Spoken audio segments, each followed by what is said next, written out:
¿Qué tal? Muy buenas tardes a todos, apreciables maestrantes. Bienvenidos a una videocápsula más de la materia Taller de Dinámica de Grupos de la Maestría en Docencia y Educación en Valores. Para mí es un placer estar con ustedes nuevamente y en esta ocasión vamos a trabajar con parte de lo que es la unidad 1 de esta materia. Y para comenzar, vamos a definir lo que es un grupo.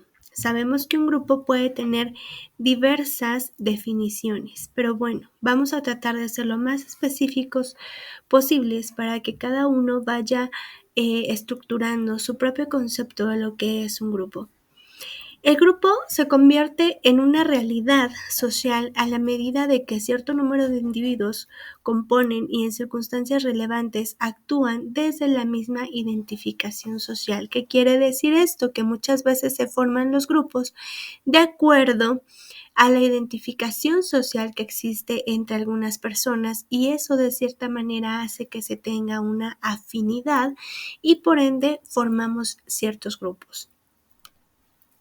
Entre los miembros del grupo debe de existir una interdependencia que sea funcional con el fin de satisfacer obviamente ciertas necesidades que se presenten y llegar a cumplir metas y objetivos. Todos los grupos finalmente tienen sus propias metas, tanto personales como colectivas, tienen sus propios objetivos igual, personales y colectivos, pero repito, tienen que tener una cierta afinidad y cosas en común que les permitan estar juntos, que les permitan formar precisamente este grupo. A partir de 2 o más personas, esto ya es considerado un grupo, haya sido la razón por la que haya sido que ellos estén en cierta vinculación o estén en conjunto. Existe también, aparte de la definición que acabamos de mencionar de un grupo, que hablando en la materia de docencia y educación en valores, pues nosotros trabajamos con grupos. Entonces, esos grupos con los que nosotros estamos trabajando tienen una afinidad. Por ejemplo, si trabajamos con niños de tercer grado, tienen una misma edad, tienen los mismos objetivos y metas de aprendizaje en ese momento, de acorde obviamente a la edad que ellos están trabajando. Entonces, finalmente podemos ver que sí, al final de cuentas, para conformar un grupo tenemos que tener alguna razón, alguna afinidad, metas en común, tenemos que tener algo que forme precisamente o que haga que varios individuos puedan estructurarse en un grupo. Y bueno, esta es la importancia que tienen de cierta manera los grupos. Al ser formados a través de una identificación, pues van de la mano y se estructuran y pueden trabajar en conjunto hacia una meta o hacia objetivos bien establecidos. Dentro de lo que es los grupos, también aparece algo que se le conoce como pensamiento de grupo.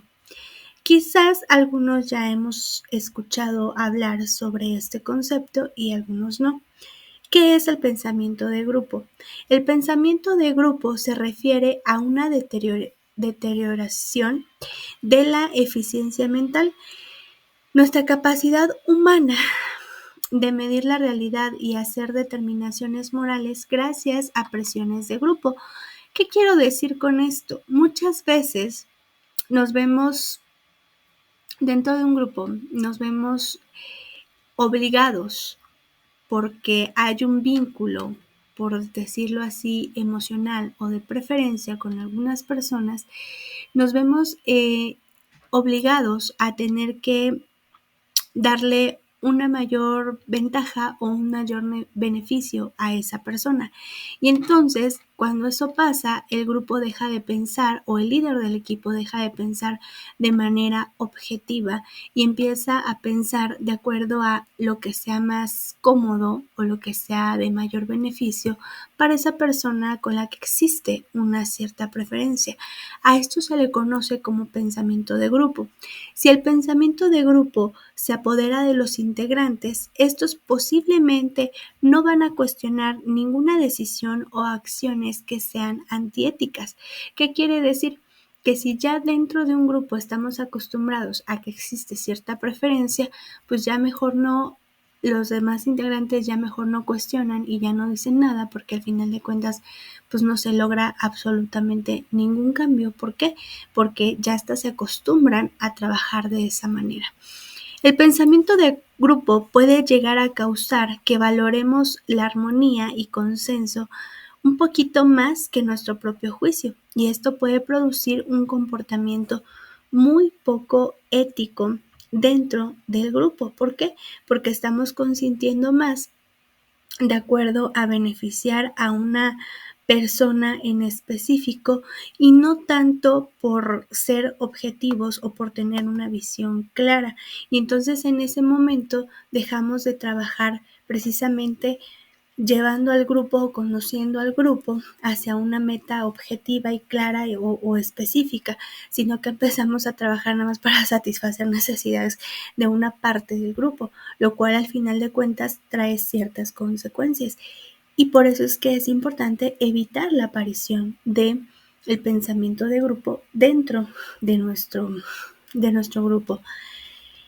¿Cómo podemos detectar que dentro de nuestro grupo se está apareciendo este pensamiento de grupo que estamos mencionando? Podemos empezar a notar que aparece cuando vemos que existe una sobreestimación en el grupo, que a lo mejor hay una preferencia, una sobreestimación a una persona o a varias personas del grupo, ¿no? Ahí podemos darnos cuenta que empieza a aparecer. ¿Cómo más podemos detectarlo? Podemos detectarlo cuando nos damos cuenta también de que algunas decisiones dentro del grupo que se están tomando no están siendo claras ni tampoco están siendo objetivas, porque están siendo redirigidas de acuerdo a beneficiar a otras personas. ¿De qué otra manera nos podemos dar cuenta de la aparición de este pensamiento de grupo?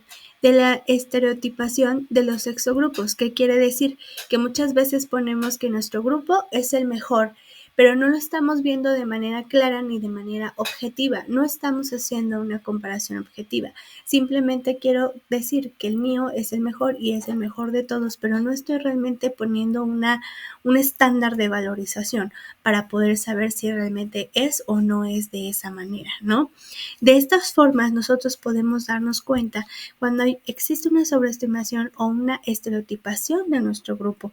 Y finalmente, esto no va a llevar al grupo por un buen camino, sino todo lo contrario. ¿Por qué? Porque las demás personas que pertenecen a este grupo, pues muchas veces se desaniman o simplemente se acostumbran a que esto es así, pero esto para nada soluciona el hecho de que podamos conducirnos por un camino. ¿De qué otra forma podemos darnos cuenta de que este pensamiento de grupo está apareciendo cuando vemos que nuestros líderes o que las personas que se ocupan de la toma de decisiones dentro del grupo no están tomando estas decisiones de manera clara? No lo están tomando como debe de ser, sino que lo están tomando únicamente nada más por hacerlo, y que estas decisiones muchas veces, aparte de todo, pueden llegar a ser decisiones antiéticas. Ahora que sabemos cómo puede llegarse a dar la aparición del pensamiento de grupo, lo ideal es hablar un poco acerca de entonces cómo podemos evitar precisamente esta aparición del pensamiento de grupo dentro de nuestros grupos. Pues bien, algunas formas de evitar precisamente que aparezca este pensamiento de grupo es tomando decisiones entre todos de manera democrática, que no solo sea porque me cayó mejor esta persona y esta persona va a tener la razón y así debe de ser. No, vamos a tomar decisiones de manera democrática, precisamente decisiones que nos ayuden a llegar a nuestro objetivo principal y a nuestra meta principal. Que las propuestas vengan de todos, que podamos ser eso, o sea, de personas democráticas. En un equipo debe existir precisamente esa democracia. Buscar modelos de otros grupos también para poder guiarnos, o sea, ver qué estrategias les han funcionado a otros grupos, porque quizás esas estrategias yo las pueda adaptar a las necesidades que se presentan dentro de mi grupo. También obviamente contar con el punto de vista de las miradas externas, porque no es lo mismo yo hacer una valoración o un juicio del grupo al que pertenezco a hacer una valoración de un grupo al que no pertenezco. Entonces, buscar esas miradas externas muchas veces también es algo muy importante dentro de lo que es un grupo. Y en otra de las situaciones, otra de las formas que tenemos para evitar el pensamiento de grupo es la imparcialidad y el equilibrio que debe de existir en la toma de decisiones, en las propuestas, en los reglamentos, etc. Y por otro lado, también tenemos que, para evitarlo, siempre debemos de tener bien hecho un plan de contingencia, porque si en algún momento se llega a tomar una decisión que no es tan acertada porque resulta que está apareciendo el pensamiento de grupo, tenemos alguna otra alternativa. Ver algo que pueda ser adecuado para el resto del grupo. Pues bueno, por el momento vamos a dejar nuestras videocápsulas hasta aquí. Me despido de ustedes agradeciéndoles mucho por la atención prestada a esta pequeña cápsula y asimismo les recuerdo que cualquier duda o sugerencia quedo al pendiente. Muchísimas gracias por su atención.